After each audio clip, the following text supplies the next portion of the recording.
We all know Geometry Dash is a single-player 2D platformer game. The 21 main levels created by the game developer are all meant to be played by one player. However, the level editor offers a nifty little feature. If you check this box, you can toggle the two-player game mode option, where if you pass through a dual portal, the two cubes that spawn from the portal will now be independent from one another, and now require two separate inputs to maneuver. This allows for a nice little multiplayer experience with your friend, and builds lots of trust and can create some awesome memories in the process. However, with how few two-player levels are out on the game servers, it seems that the vast majority of the community has shifted away from this mechanic. Welcome to the state of two-player Geometry Dash levels. Two-player levels seem to have never really picked up in the community. Outside of highly anticipated levels such as Bang Gang and Codependence, there haven't really been many levels to make it onto the mainstream. So why is that? There are a number of reasons for it, and today, we're going to take a look at most of them.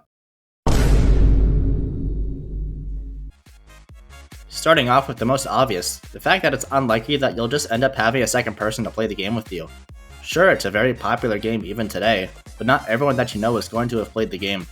Most of the players with considerable skill have to plan a meetup just to complete these levels, and that could be as simple as a short walk, or as difficult as a plane ride across the world. Sure, if you're skilled enough you can beat one of these levels by yourself, but while it is certainly much more impressive, it doesn't give you the experience of playing it with your friend and creating some nice memories along the way.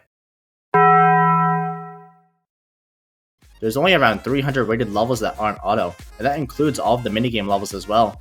I'd say there's only a few dozen levels that have two-player gameplay in the style of the likes of Codependence or Multition.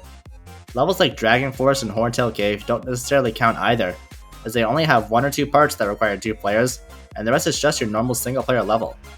While I think these particular levels are unique in their own ways, I don't really feel the necessity of making the entire level classified as two-player, just for one part of the level.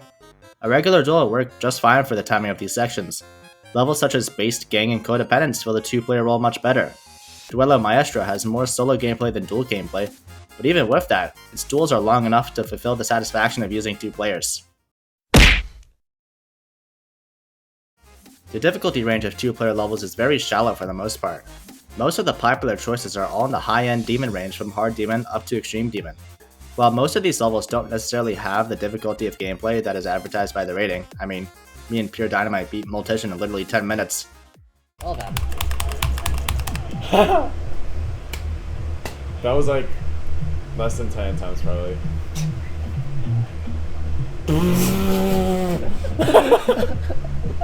Oh my god. Oh man. It doesn't appeal to the difficulty of most of the dedicated players to the game. This leads me right into my next point. I think it would be very cool to have some easier two-player levels for very beginner or casual players to try out. Say you and your friend at your school want to try a two-player level on your phone.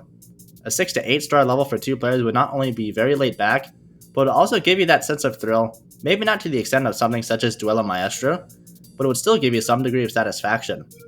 As for the other end of the spectrum, Codependence is considered the ceiling for difficulty, but harder two-player levels could definitely come out. The summit of difficulty in Codependence is considered as both sides Insane Demon gameplay. There could definitely be a harder level to come out if two skilled players meet up sometime in the future. Additionally, Codependence uses the split-screen style of decoration, where the players are separated from one another, which allows for the level to be more obtainable and doesn't require as much learning. That's something I really like about these type of levels. While some people say that the split screen takes away the charm of the two-player game mode, it makes creating gameplay and decorating much easier. Additionally, it is much easier to learn the style of gameplay, as opposed to something such as Bang Gang, where both players intersect at some points. I'm not dissing this style, don't get me wrong. It's just a little harder to learn and get consistent at, and it definitely should still be used. The two-player boss fights are some of the most unique things I've seen in this game, and I'd hate to see them die out. With all that said, there are a number of ways to approach a two-player level, and all of them have their own strengths and weaknesses. With Update 2.2 fast approaching, the upcoming challenge game mode could result in even fewer two-player levels made by creators, and I personally hate to see that be the case, considering all the new creating features that the update would have to offer, from the new game mode to all the camera controls and triggers. It'd be a shame to see none of these be used in two-player levels. Though considering that the update might bring back a lot of old players and expose newer players to the game, the player base may be considerably larger than it is now, resulting in more possibilities to arise for the revival of two-player levels, once the update hopefully comes out soon. Obviously, we don't know when, but RobTop has been much better about opening up in the past few months, so we're definitely on the right track here. close out this video, I just want to say that you are free to have your own opinion on everything that was said in this video. If you don't like 2-player levels, that's completely fine and I respect your opinion. However, I made this video as I wish to bring light on the seemingly dead style of level, and I'd be really sad if this were scrapped by creators in the near future. That's my aim for this video, to give some awareness to this archetype of level design, as it's perhaps the most unique. Thank you for watching all the way until the end, and I'll see you all next week.